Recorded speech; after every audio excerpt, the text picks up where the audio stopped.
All right, another week in the books. We got Kevin Warsh's first FOMC coming up. BTC looking a little bit better and stocks just shrugging off any kind of inflation fears. We are in a different paradigm this year for what it's worth. So let's take a look at all the data as we usually do on these Sunday shows, and we're going to start off with the free stuff. So the eighth rule indicator here on Bitcoin, you can see, is still overwhelmingly bearish. Nothing has changed, although my paid systems, which we'll get into in just a couple of minutes, have actually fired a small position in Bitcoin, and we continue to be long stocks. We can take a look at the original macro regime engine here, and you can see the votes are still overwhelmingly bullish. We are still risk on in terms of equities, and gold in the meantime continues to be in a bearish downtrend with no positive momentum in sight. I mean, you had this little bounce the last 2 days, but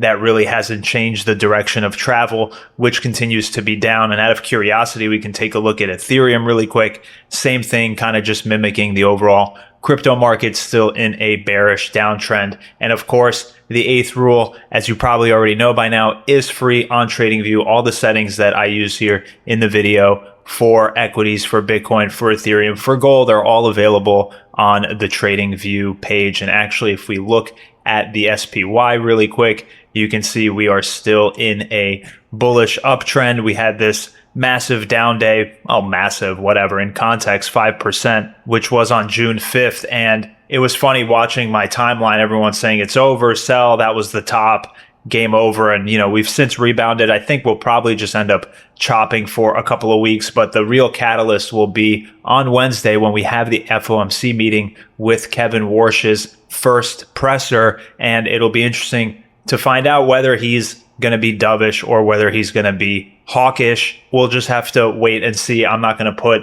any kind of assumption as to which way he's going to go. It's really just a toss-up in my mind. If we look at the stress dashboard really quick, we had the VIX pop obviously on the 5th, but we've since come back down under 20, which is good to see. Bond volatility here on the bottom left, looks fine. The only negative here was that the dollar, even though it can't break 100, has at least technically for now broken out into a bullish uptrend. So monitoring that closely, and we'll kind of see where the dollar goes, because obviously a bullish dollar is a net negative for risk assets. So with the free stuff out of the way, let's get into the paid stuff. And we'll start it off with the macro regime engine, the real version, the paid version, V6. And clear as day, 35 votes for risk on, 10 votes for risk off. So we continue to be in a reflationary regime. And all this basically means is that we're risk on, but inflation is rising, which is the current case. In terms of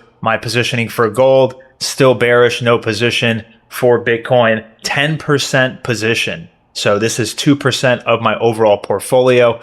I made a massive upgrade to both of these engines last week, which we'll take a look at in just a second. But just to show you the macro regime engine chart, you can see the top panel here is and has been overwhelmingly risk on since the April tariff debacle last year. So nothing really changes there. We continue to be risk on, and we'll take a look at gold. This is the revised, the new engine, much better performance, slightly higher max drawdown, which is the trade-off that I'm taking given that my new portfolio allocation is going forward 60% stocks, 20% gold, and 20% Bitcoin. I also still have my bull put spread, which we'll take a look at in just a second, but that's the new gold engine. You can see for this one, we've been risk off since April, technically. So I sold last week on Monday, and we'll continue to follow the new engine, the new signals. I've run the forward test, the back test, all that stuff, obviously, as I always do. So those all look good. For Bitcoin, also a brand new engine, much happier with this. The one call out that I would say is that both of these engines are no longer 0, 50, 100 in terms of allocations. They're 0 for the red bands, meaning you're in cash, 10% for the yellow bands, so a very small position, and then 100% obviously when the background is green. So you can see Bitcoin here since kind of 1010 has just been sitting in either 10% position positions or completely flat and in cash. And currently, we are technically in a 10% position. So I have a very small allocation to Bitcoin, 2% of my overall portfolio. And I'll show all the receipts as usual, but the annual return here is 100%. The Sharp is above 2, the Sortino's at 2.38, but the max drawdown went up from 32%, I think was the original engine,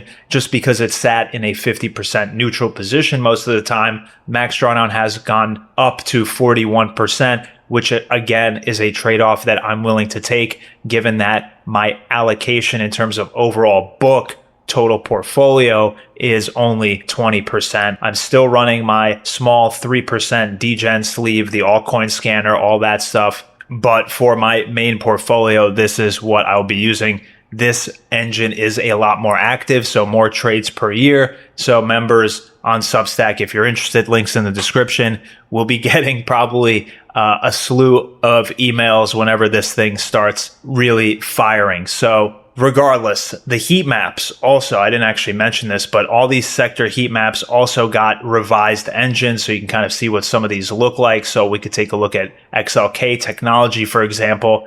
Absolutely ripping. I mean, this chart looks kind of like a meme coin. It's absolutely insane. But what you'll notice is that all of these use the same settings. So XLF currently bearish, for example. You'll have very different sort of statistics across all of these just because these factor bets all trend differently. They track obviously very narrow scopes of the market. So that's kind of what you should expect. But these have all been redone. They no longer sit in a 50% position most of the time, which was the issue with these engines. These will now more often than not pick a direction. You can see discretionary is the only one currently sitting in a neutral 50% position. The rest of these, most of them anyway, currently are bullish. So that's good to see. Cool. With all the paid signals out of the way, let's take a look at the portfolio. And as always, if you are enjoying the video, you know what to do with all the YouTube buttons down there. I really appreciate it. Trying to get to, I don't know, we'll see, 1,500 subs. That would be cool, but I love making these videos. I do this channel for fun, so it is what it is. Let's take a look at the portfolio. And as you can see, the only change here this week was getting rid of gold and getting a very, very small position in IBIT. So 2% of the overall portfolio. I did add to my bull put spread sleeve on June 5th during that massive down day of -5%. And then I added another contract the day after. So I'm up to 6 contracts here. And if we take a look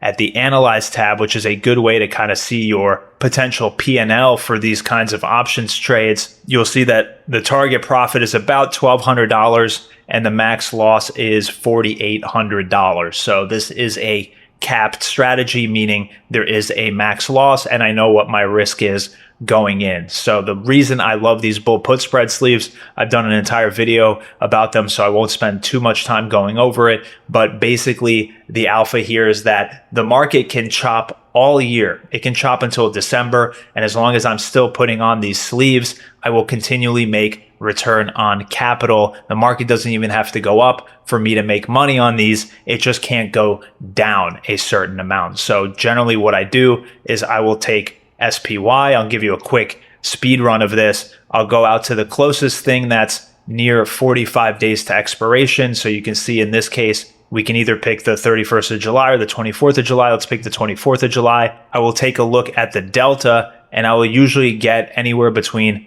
a 30 delta and a 25 delta. So let's just pick this 27. I will sell a vertical, which means I'm selling the 715 strike put and I'm going to be buying the 705. So I'll take a $10 spread. So I'm selling the 715. I'm buying the 705. Buying the put at a lesser price is what caps your losses. So you can see that this would currently net me a $193 per contract. I'll usually do 5 contracts. And so if I confirm and send, I can't actually do that because it's Sunday, we're offline, but whatever. This would net me about $1,000, a little bit less in terms of profit if this goes and expires worthless. But what this means is that the SPY would have to get to 715 or below for me to actually have a sort of negative trade. So whatever. I did a whole video on this, not going to spend too much time on it, but that's the speed run for the bull put spread sleeve. For the SPYM, I haven't changed anything. I'm just doing a slight rebalancing given that I'm going from a 50%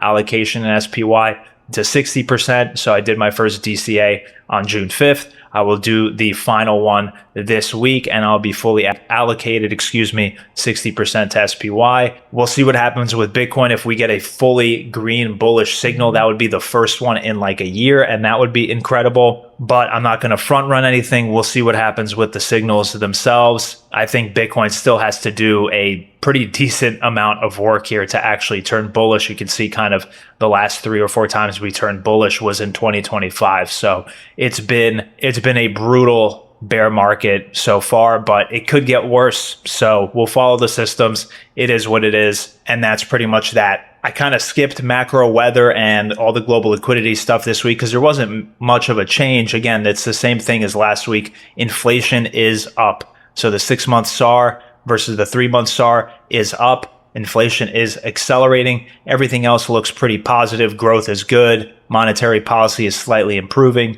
and liquidity is improving as well on the margin. So this was kind of the one change I think last week on the liquidity chart here. This was tightening. So now we're back to growing. And you can see that by this kind of small uptick in the rate of change. This top chart is the rate of change. Bottom chart is US net liquidity. And the global M2 is the sort of purple dashed line with Bitcoin being here in teal. Again, this is available to all the Substack subs. Financial stress, we already kind of went over this on the trading view chart, but the only red card here is the dollar, obviously, since it's broken out into a bullish formation. So we'll kind of speed run the macro data because I've already talked about it. CPI was up, but it came in line with expectations. Actually, core CPI came in 0.1% lower, which is good, but inflation is sort of still, at least briefly here, on its way up. Not really what you want to see, but regardless, it'll be interesting to see how Kevin Warsh addresses this, if he does at all. I'm sure he will on Wednesday this week. So that'll be the big thing to watch. In terms of Fedwatch odds, speaking of watching, for this meeting, that's basically a lock, 97% that they're not going to cut or do anything. They're not going to move rates.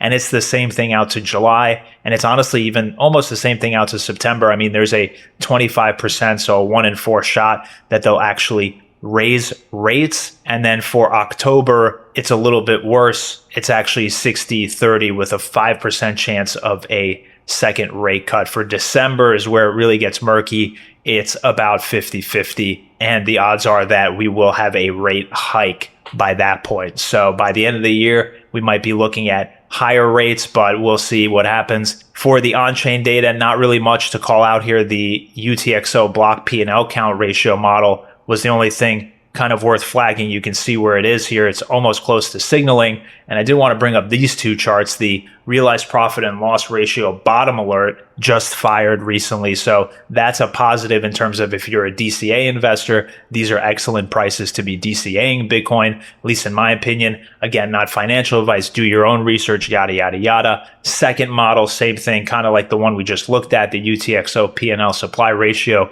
momentum, say that 23 times fast. Also giving a bottom alert here. So things are, in my opinion anyway, like I said last week, we're much closer to a bottom than the other way around. So the risk to me is upside for Bitcoin, upside risk. Downside risk, in my opinion, at this stage in the game is limited compared to what the upside risk could be. Clearly, it's a big week, though, at least with US monetary and fiscal policy, what will happen on Wednesday. And we'll break it all down next week in terms of what the reaction was to Kevin Warsh's first FOMC and how the markets kind of viewed it. Obviously, we'll see it in the price action this week, I'm sure, but that's pretty much it for this week. Hopefully you enjoyed it. And as always, if you did, you know what to do. With all the YouTube crap down there, I appreciate you hanging out with me if you made it with me this far to the end of the video. And I hope that you have a great weekend. For my UFC fans out there, it should be an interesting